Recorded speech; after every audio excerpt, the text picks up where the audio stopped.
चलिए आज का प्रश्न लिया जाए। देखिए ये जो प्रश्न है ये काफ़ी महत्वपूर्ण है, इसलिए इस वीडियो को अंत तक आपको देखना है। देखिए एक विवाह संपन्न होता है जहाँ पर विवाह के कुछ समय के बाद पति का किसी अन्य महिला के साथ अवैध संबंध रहा।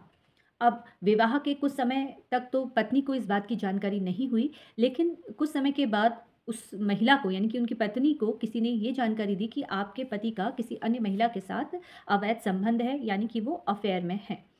जब इस बात की जानकारी दोनों के रिश्ते में पहुंची, तो पत्नी कहीं न कहीं गुस्सा हुई, उसे होना भी था। और कुछ समय के बाद पति को भी ये एहसास हुआ कि उसके द्वारा ये गलत कदम उठाया गया। उसने तुरंत अपनी पत्नी से माफ़ी मांगी और कहा कि आइंदा उसके द्वारा ये गलती नहीं होगी।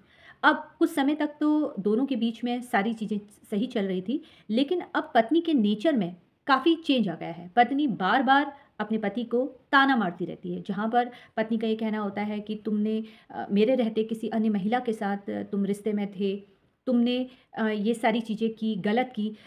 जिस बात को काफ़ी समय हो गया है, उस बात को लेकर पत्नी अब लगातार उनसे कंटिन्यू लड़ाई झगड़ा कर रही है, जिससे पति को कहीं न कहीं अब तकलीफ़ पहुँचने लगी है।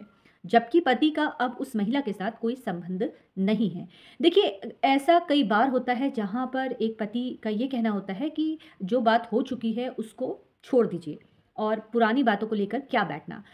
और बात भी सही है कि भई पुरानी बातों को लेकर क्यों बैठना है, क्योंकि जो बात हो चुकी है, जो बात बीत चुकी है, उसको लेकर हम आगे अपने आने वाले समय को ख़राब नहीं कर सकते हैं। लेकिन आपको ये बात भी जानना बेहद ज़रूरी है कि जब तक आप किसी बात को ख़त्म नहीं करते हैं, तब तक आप दोनों के बीच में इस तरह का मनमुटाव हमेशा रहेगा, जहाँ पर बार-बार आपकी पत्नी आपको उस बात को लेकर ताने देती रहेगी।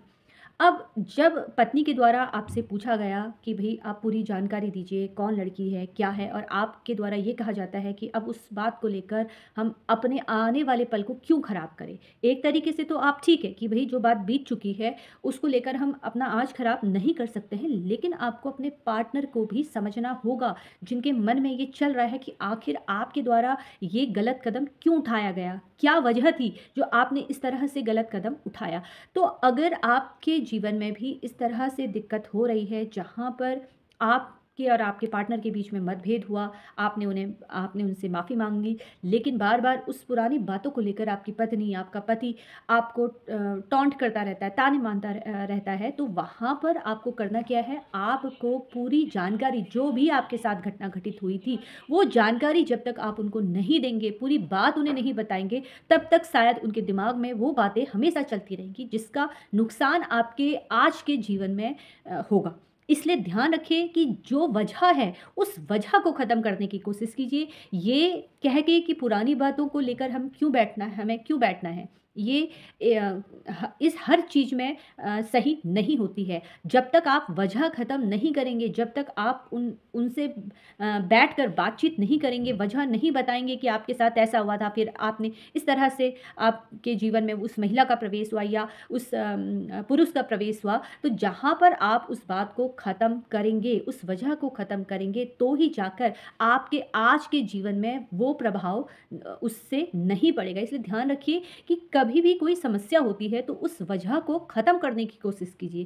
टालना जो है वो रिश्तों में सही नहीं होता है। जहाँ पर पति-पत्नी के बीच में वाद-विवाद होता है, पति या पत्नी की आपस में नहीं बन रही है, तो हमेशा वजह ढूँढने की कोशिश कीजिए कि वजह क्या है और वजह को ही आप ख़त्म करने की कोशिश कीजिए। क्योंकि जब तक आप वजह को ख़त्म नहीं करेंगे, तब तक इस तरह से मनमुटाव आपके होते रहेंगे। ध्यान रखिए, वजह ख़त्म कीजिए और बैठिए, बात कीजिए, क्योंकि बात करने से ही मामले सॉल्व होते हैं। इसलिए ध्यान रखिए कि अगर इस तरह से आपके जीवन में भी हो रहा है, जहाँ पर आपकी पत्नी आपको किसी बात को लेके ताने दे रही है या पति ताने दे रहा है, तो वहाँ पर बैठकर उनसे बात कीजिए। जो भी वजह है आप बात कीजिए और वजह को ख़त्म करने की कोशिश कीजिए, क्योंकि पुरानी बातें आपके आज के जीवन में काफ़ी प्रभाव डालेंगी, जिससे आपका आज का जो जीवन है उस पे समस्या उत्पन्न होगी और फिर वाद विवाद की स्थिति उत्पन्न होगी और मामला न्यायालय तक पहुंचेगा। इसलिए ध्यान रखिए, वजह को ख़त्म करने की कोशिश कीजिए।